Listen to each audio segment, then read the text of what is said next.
2024년 보건복지부 국립정신건강센터에서는 3,000명을 대상으로 국민 정신건강에 대해 조사했습니다. 이 보고서에 의하면 지난 1년간 정신건강 문제를 경험한 사람들이 74%에 해당합니다. 그리고 이 결과는 2022년 결과에 비해서 10% 증가한 수치입니다. 그러면 우리나라 사람들이 경험한 정신건강 문제의 가장 많은 요인을 차지하는 것은 무엇인가? 첫 번째는 심각한 스트레스, 두 번째는 수일간 지속되는 우울감입니다. 많은 사람들이 스트레스와 우울감에 시달리고 있고 그 비율이 전체 국민의 4분의 3에 해당된다는 이 결과는 굉장히 충격적인 결과라고 할 수 있습니다. 건강이 중요시되는 시대에 살아가면서 건강 관리를 위해서 많은 관심을 기울이지만 정작 정신건강은 점차 나빠지고 있다는 것을 보여줍니다. 그렇다면 그리스도인들은 어떨까요? 마찬가지로 작년에 1,000명의 크리스찬을 대상으로 한국교회의 정신건강에 대해서도 조사를 한 보고서가 있습니다. 이 보고서에 의하면 나는 지난 2주 사이에 우울한 기분으로 고통스러웠던 적이 있다 라는 질문에 그렇다라고 대답한 사람이 23%, 나는 지난 2주 사이에 불안한 마음으로 고통스러웠던 적이 있다라는 질문에 그렇다고 대답한 사람들이 22%로 나타났습니다. 5명 중에 1명 이상으로 우울 혹은 불안과 같은 정신건강 문제를 겪고 있다는 것이죠. 4분의 3에 해당하는 비율까지는 아니지만 많은 크리스찬들의 정신건강에 적신호가 들어와 있다는 것을 잘 보여주는 설문 결과라고 할 수 있습니다. 여기 모인 여러분들은 어떠십니까? 우리 성도님들은 성령의 충만함으로 잘 이겨내고 계시리라 생각되지만 그렇다고 문제와 어려움이 없다고 이야기할 수는 없을 것 같습니다. 오늘 본문은 그렇게 각자의 삶의 자리에서 고군분투하는 우리들에게 주시는 하나님의 말씀입니다. 말씀을 통해서 우리가 나아가야 할 방향에 대해서 함께 살펴보는 시간이 되기를 소망합니다. 예수님께서는 예루살렘으로 올라가셨습니다. 그리고 예루살렘 성전 양문 곁에 베데스다라는 연못에 가십니다.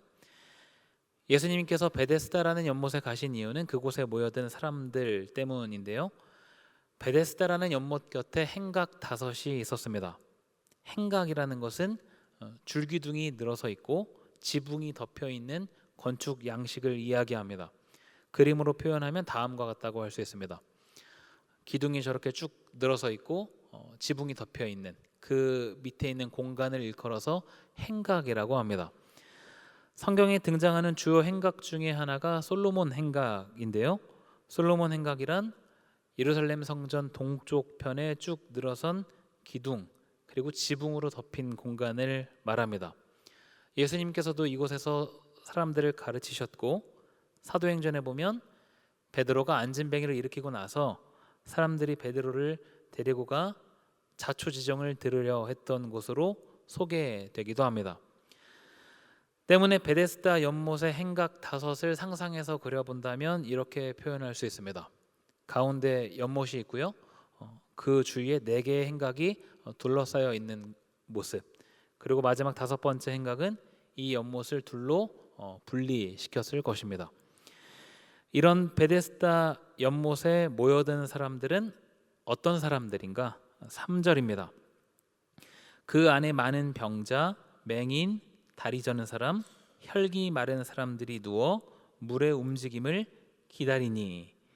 많은 병자, 맹인, 다리 저는 사람, 혈기 마른 사람들이 있었습니다. 한마디로 중증 환자들이라는 것이죠. 이들이 이곳에 모여든 이유가 4절에 나오는데요. 같이 한번 읽어보겠습니다. 이는 천사가 가끔 모세에 내려와 물을 움직이게 하는데 움직인 후에 먼저 들어가는 자는 어떤 병에 걸렸든지 낫게 되밀어라. 몸이 아픈 사람들이 여기에 모여든 이유, 나을 수 있을 것이라는 희망 때문입니다. 그런데 4절을 읽어보면 특이한 부분이 있습니다. 모든 사람이 다 낫는 것이 아니라 가장 먼저 들어간 1등만 낫게 됩니다. 하나님의 천사가 병을 낫게 한다면 1등만 낫는 것은 뭔가 조금 이상해 보입니다. 그러면 여기에서 이야기하는 것은 무엇입니까? 여기서 말하는 것은 유대 사회에서 유행하던 전설의 내용을 이야기합니다. 실제 천사가 나타나서 병을 낫게 한 것이 아니라 초자연적인 힘을 기대하는 미신을 이야기하는 것이죠. 베데스다 연못은 간헐천이었을 가능성이 높습니다. 간헐천은 불규칙하게 물이 솟아오르는 온천을 이야기합니다. 베데스다 연못이 만약 간헐천이었다면 그런 물의 움직임이 불규칙하게 있었을 것이고, 그로부터 천사가 물을 움직이게 한다라는 미신이 생겼으리라고 유추해 볼 수 있습니다. 여기 모인 많은 병자들 중에 38년 된 병자가 있습니다. 38년이라는 기간은 병이 회복될 가능성이 전혀 없다는 것을 보여주는 기간입니다. 예수님께서 이 사람을 보셨습니다. 그리고 그 병이 오랜 줄 아셨습니다. 그러면 예수님의 다음 행동은 이 사람의 회복으로 이어져야 하죠. 그런데 예수님께서 이렇게 질문하십니다. 내가 낫고자 하느냐? 내가 낫고자 하느냐? 이 질문은 아주 특이한 질문입니다. 성경을 읽는 우리는 왜 예수님께서 당연한 질문을 하실까라는 생각이 들 수 있습니다. 낫고자 하냐라고 질문하신다면 당연히 예, 주님 제가 당장 낫고 싶습니다 라고 대답할 텐데, 누구나 알고 있는 것을 뭐하러 질문하실까라는 생각이 듭니다. 그런데 38년 된 병자는 우리의 기대와는 다르게 다른 대답을 합니다. 7절입니다. 주여 물이 움직일 때에 나를 못에 넣어주는 사람이 없어 내가 가는 동안에 다른 사람이 먼저 내려가나이다. 무슨 이야기입니까? 천사가 가끔씩 와서 물을 움직이는데 그때 1등으로 연못에 들어가야 되는데 제가 지금 몸이 불편해서 1등으로 들어가지 못합니다. 그래서 낫지 못합니다 라는 이야기이죠. 예수님께서는 낫고자 하는지에 대한 의지를 물어보시는데 이 사람은 지금 자신의 처지에 대해서 핑계를 대고 있습니다.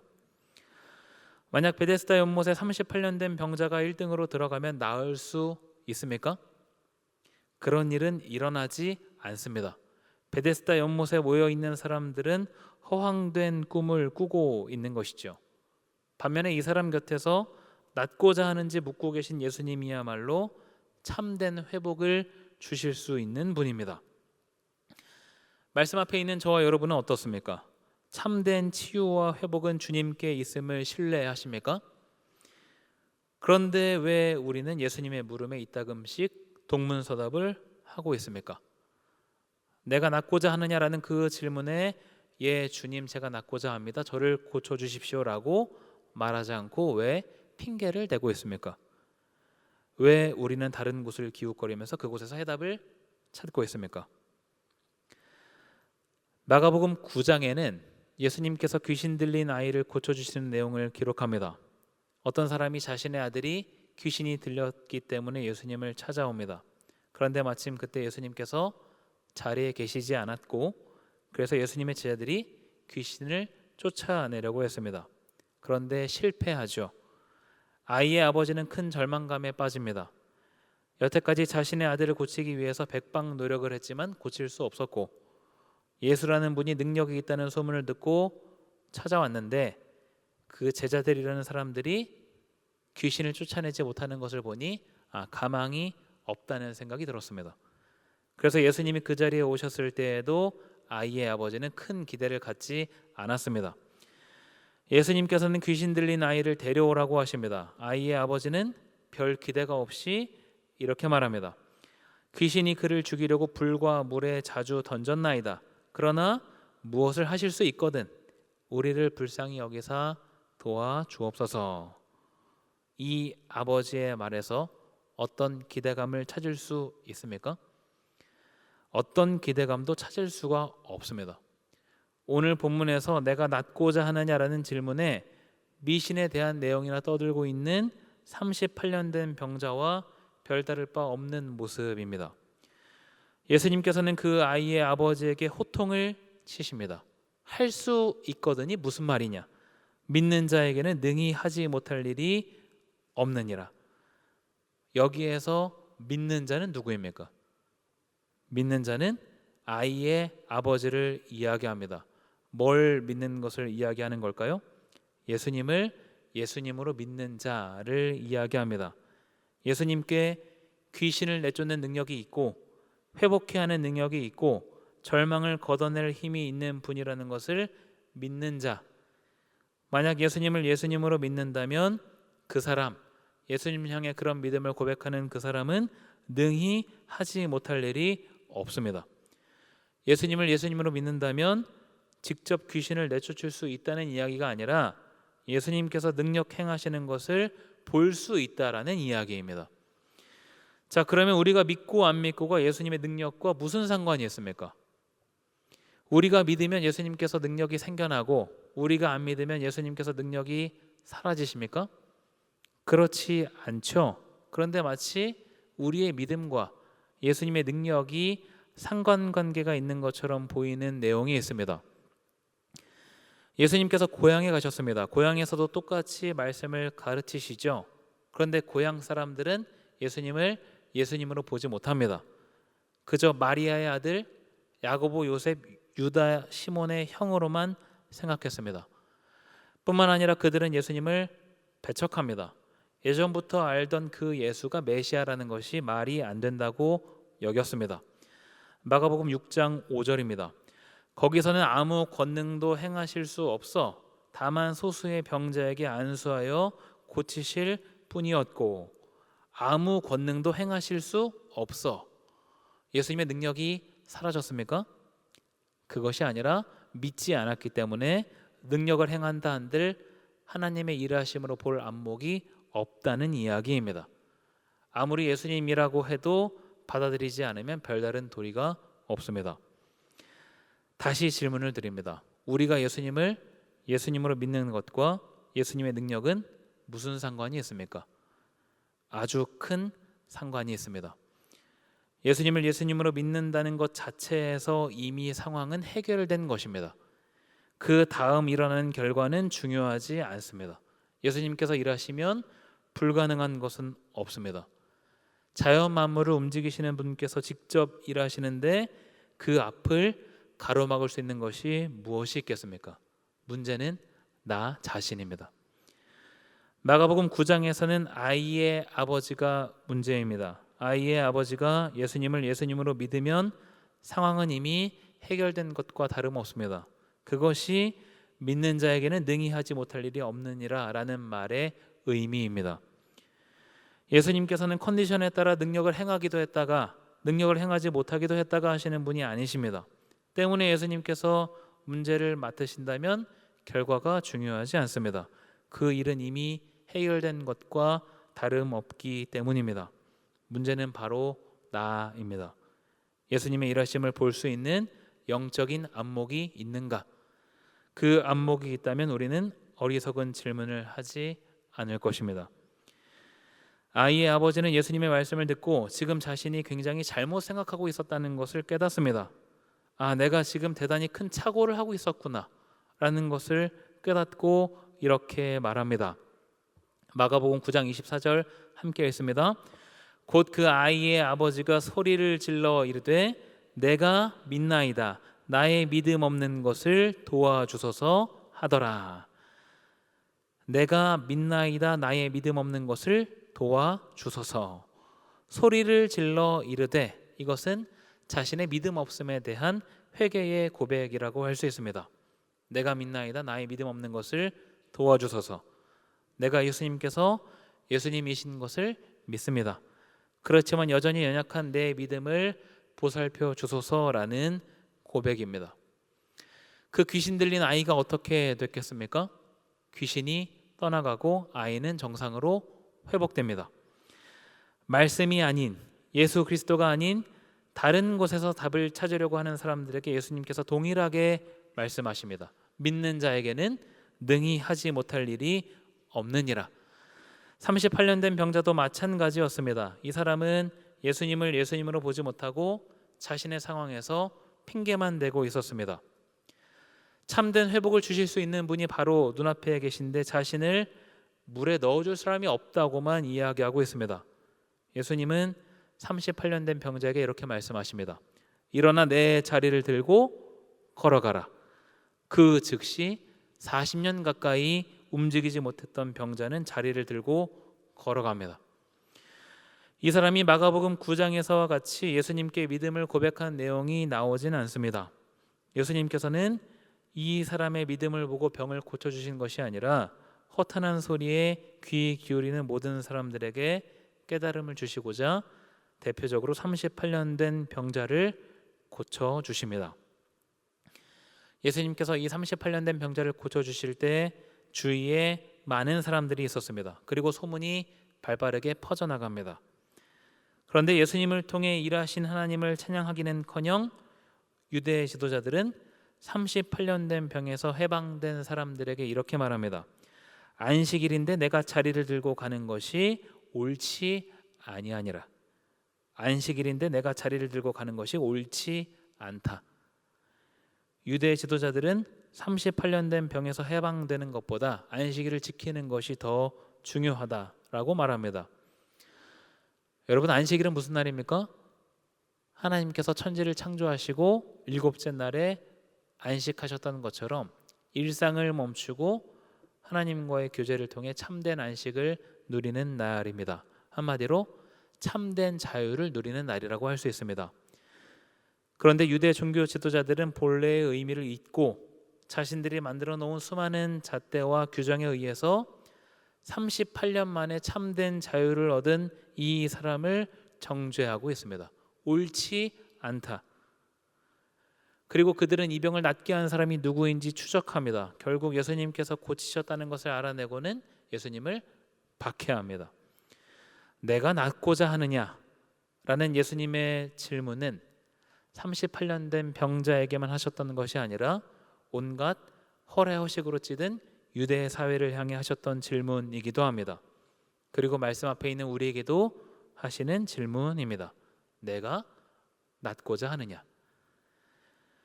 예수님의 이 질문에 아니오라고 대답하실 분은 여기 계시지 않을 것입니다. 그렇지만 실제 우리의 삶은, 내 삶의 걸음은 예수님께 모든 것을 맡기는 사람처럼 보이지 않을 때도 있습니다. 때로는 38년 된 병자처럼 예수님을 앞에 두고 다른 핑계를 대기도 하고 귀신 들린 아이의 아버지처럼 자포자기한 심정으로 아무 기대를 하지 않기도 합니다. 신앙생활을 통해, 예배를 통해, 하나님과의 교제를 통해 변화와 성장을 전혀 기대하지 않을 때가 더 많다는 것이죠. 청년부 새가족 성경 공부 교재는 전체 2강으로 되어 있는데 2강에서 신앙생활의 균형에 대해서 다룹니다. 그중 예배에 대한 부분은 이런 질문으로 시작합니다. 예배를 드리기 전과 드린 이후에 변화가 있습니까? 2강은 제가 교육하는 파트이기 때문에 청년 새가족들에게 교육을 하면서 늘 이 질문을 던집니다. 예배를 드리기 전과 드린 이후에 변화가 있습니까? 그렇다고 대답하는 청년들도 있고 잘 모르겠다고 대답하는 청년들도 있는데 중요한 것은 예배를 드린 이후에 반드시 변화가 있어야 한다는 깨달음입니다. 신앙의 연수가 오를수록 변화에 대해 무감각해지곤 합니다. 매일 예배를 드리고 그 연수도 20-30년이 넘어가면 매번 드리는 예배에서 변화를 기대하지 못하기도 하죠. 그런데 예배란 반드시 변화가 수반되어야 합니다. 예배뿐 아니라 모든 신앙생활이 마찬가지이죠. 예배, 경건생활, 내가 맡고 있는 봉사 등등의 영역에서 이 모든 일들을 통해 내가 변화하고 있는가, 성장하고 있는가, 하나님과 더 깊은 교제로 나아가고 있는가 라는 질문을 던져야 합니다. 그리고 만약 그렇지 않다면 어디에 문제가 있는지 반드시 점검해야 하는 것이죠. 지금까지 신앙의 여정을 충실하게 달려오신 여러분은 여러분이 안고 있는 여러 문제와 어려움에서 해방되길 원하십니까? 내가 낫고자 하느냐라는 예수님의 물음에 네 그렇습니다라고 대답할 준비가 되어 있으십니까? 문제는 예수님이 아니라 우리들, 나 자신입니다. 예수님을 예수님으로 보는 믿음이 있다면 그 다음은 걱정할 것이 없습니다. 혹여나 믿음이 부족하다고 생각하신다면 귀신 들린 아이의 아버지가 했던 고백을 떠올리시기 바랍니다. 내가 믿나이다. 나의 믿음 없는 것을 도와주소서. 이런 믿음의 고백이 우리에게 있기를 소망합니다. 이런 믿음의 고백 위에 하나님께서 새 일을 행하십니다. 그리고 진정한 해방을 허락하십니다. 함께 기도하겠습니다. 하나님 아버지, 우리가 마주한 삶의 현실은 녹록지 않고 때로는 깊은 절망과 좌절에 빠져 있기도 합니다. 말씀 앞에 비추어 우리를 짓누르는 것은 무엇인지 다시 한번 생각해 봅니다. 믿음의 연약함에서 오는 어려움이라면 우리에게 믿음을 더하시고 문제보다 크신 하나님을 볼 수 있는 안목을 허락하옵소서. 하나님의 은혜로 죄사함의 구원을 받았지만 여전히 우리는 구원의 능력이 필요합니다. 병에서 회복되는 구원, 귀신에게서 노임받는 구원, 여러 압제에서 벗어나는 구원, 뒤틀린 관계에서 해방되는 구원이 필요합니다. 우리에게 구원을 경험하게 하시고 하나님 안에서 참 자유를 누리게 하옵소서. 내가 믿나이다 고백했던 귀신 들린 아이의 아버지와 같이 하나님을 향한 믿음의 길을 걸어가는 데에 부족함 없게 하옵소서. 우리 주 예수 그리스도의 이름으로 기도드리옵나이다. 아멘.